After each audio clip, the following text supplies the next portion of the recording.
Hello everyone, welcome to today's video. My name is Dr. Ray and I am happy to pair with my sponsor Waggle to bring you some pet travel tips. So spring break is almost here. I'm ready for spring break. I'm sure you guys are ready for spring break, and a lot of us love to take our pets with us. So I want to bring to you a couple helpful hints, tips, and things that you maybe didn't think of before traveling with your pet.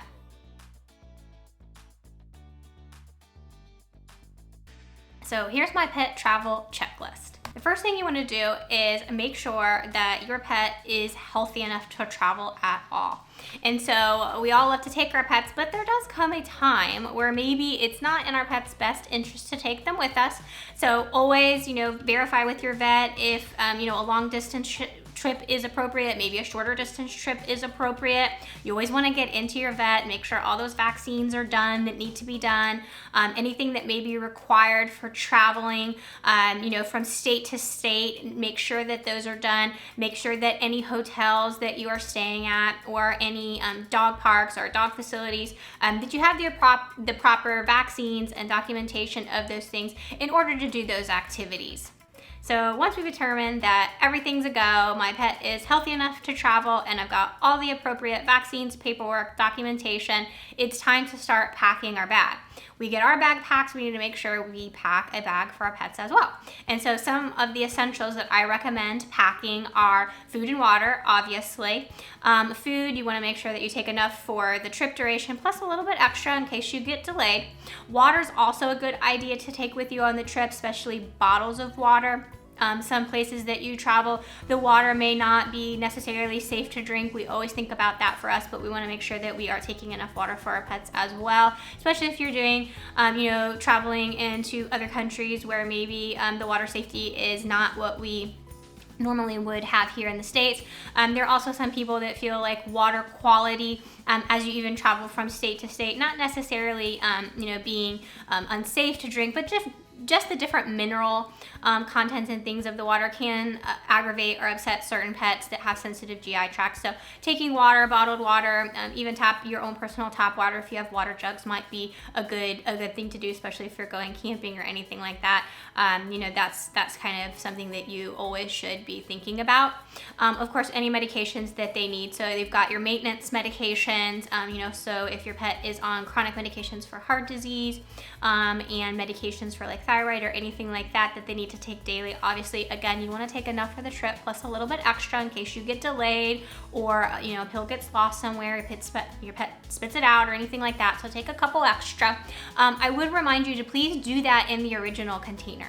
And so we do have a lot of pets maybe that will come to us for boarding and things like that. They've taken the medications outside of the original container and put them in little Ziploc bags, which we're always grateful that people are trying to make things easy for us, but you really want to keep them in the original container so that they are properly labeled. That way anybody that may need to see them or find them or anything like that knows exactly what they are, and there aren't questions of our unmarked pills or medications in your possession. So always keep those in the original container. It's also important to think forward for those monthly medications. So our pets' preventatives, our flea and heartworm pills, they only come once a month, but sometimes that once a month may fall while we're on our trip. So those are easy to forget. So make sure that you're thinking about that as well. The other thing that's important is leashes, collars, and ID tags. So I know a lot of our pets don't wear these while they're home, but when it is time to travel, we want to make sure that we have something that is reasonable and functional for them, and that those tags are, securely and firmly placed on there, and that you might want to consider getting a lead that is an actual static lead and not one of those flexi leads. Those can be quite you don't get a whole lot of control with those, and so I do recommend if you are taking your pet and you are going to need a lead, because you're going to need to leash laws and things like that, you're going to want to keep them safe and keep them a proper distance from you, that you do purchase a static lead and not one of those flexi leads. Flexi leads are fine for at home in your personal vicinity, but when we go out into public or we travel, I do recommend a static lead.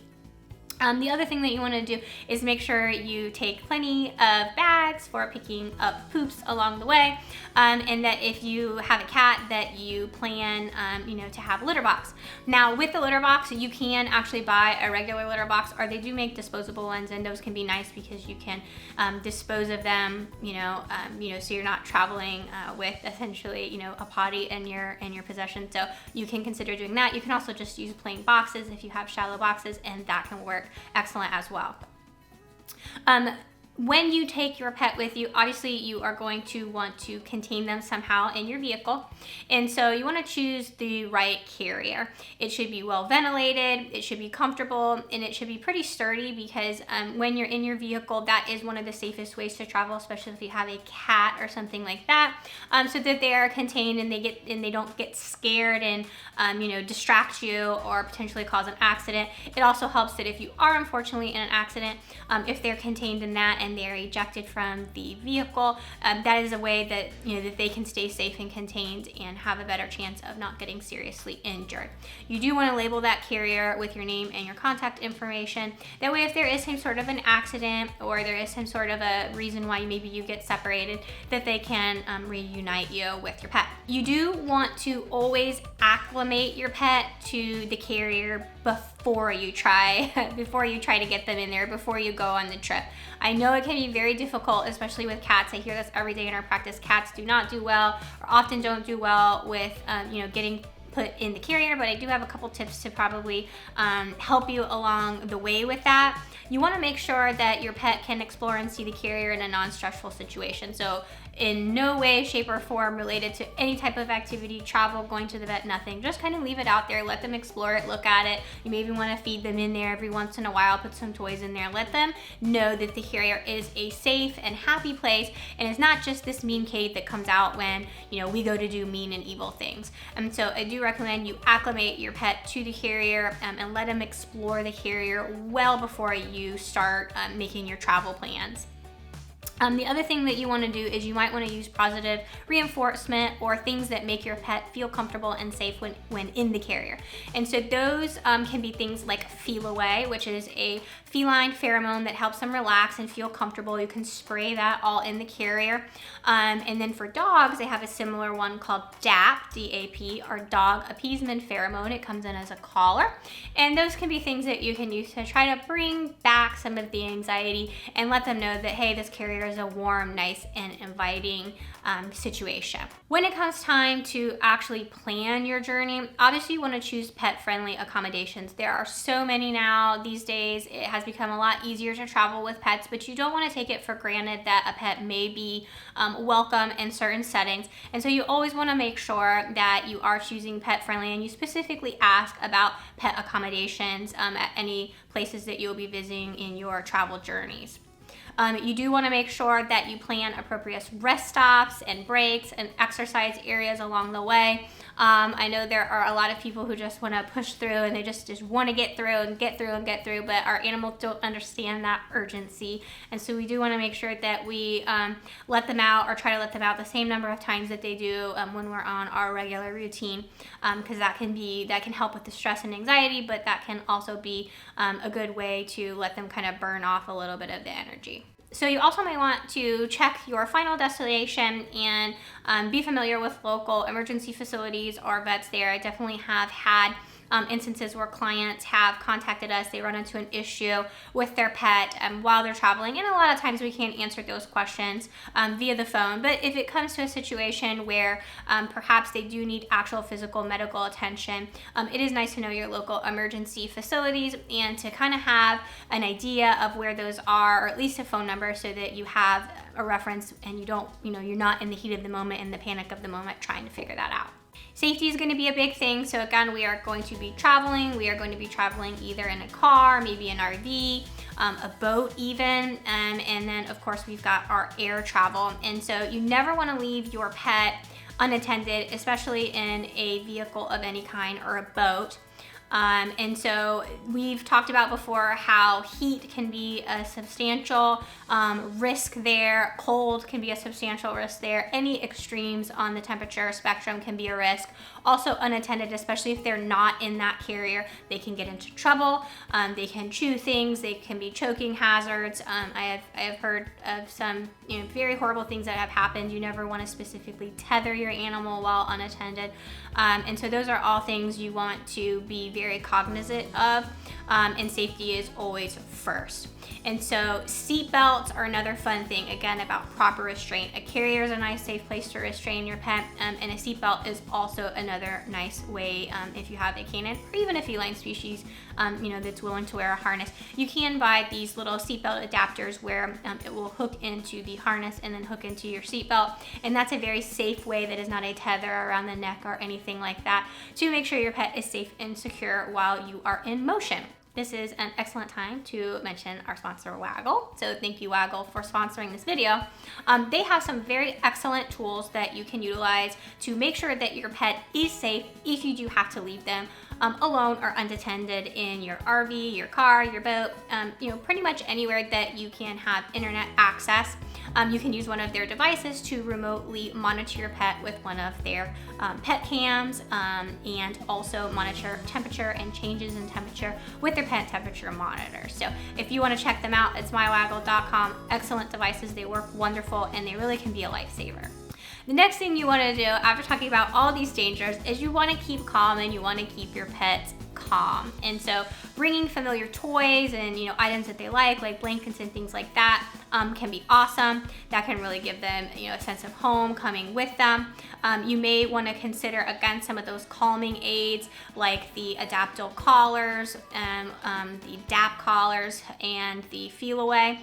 There are some personal items like the Thunder Shirt, which is basically a jacket that applies some gentle pressure, kind of like in humans where comfort, you can get comfort from a weighted blanket. Similar thing, you're getting this hug effect that can release some of those pheromones and endorphins that are calming to them. So you can check out the Thunder Cape or similar items online to purchase that. There are pharmaceutical interventions that your vet, again, may recommend at that initial visit when you're making sure whether or not your pet is safe to travel. But it's very important to try in advance whatever method of travel you're going to be doing. And so if you're going to be going on a car ride, take your pet out, on a reasonable amount of time in the car and see how they behave. There is a normal and reasonable amount of anxiety that they may display, and there may be a gradient of medications or no medications at all that may be warranted in that case. And so definitely try it. You may feel that your pet may not need medications at all, or you may find that your pet is just simply not a candidate for travel. Any medications or tools or anxiety or Thunder Capes or anything like that, you always want to try in advance. You do not want the first time that your pet experiences these things to be the day that you are leaving.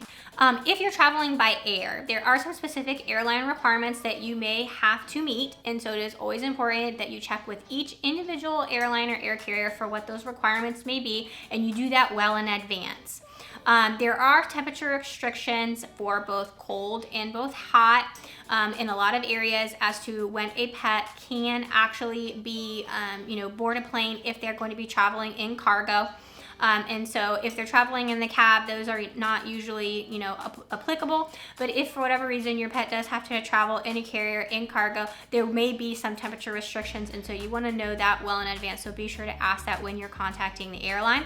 And so the other thing is, if you can, try to book a direct flight because it can be stressful for animals, onboarding, offboarding, etc. And so if you can book a direct flight, a lot of times that can go a long way for pets, comfort when it comes to traveling by air.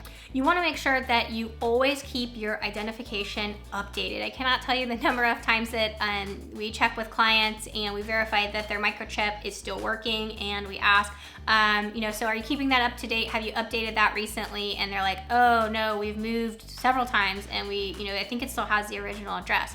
That's not gonna do your pet any good, okay? So you wanna make sure that the pet microchip is registered. So we do have a lot of animals that chip is implanted at a rescue group and it is never registered. So make sure the chip is registered and make sure the information is up to date. If your pet does not have a microchip, it is a very easy procedure. I am a huge proponent of microchipping. Permanent identification, very little to no risk when implanting one of those, and it can truly be a lifesaver. Knowing the rules and regulations is also very important, especially if you're traveling international.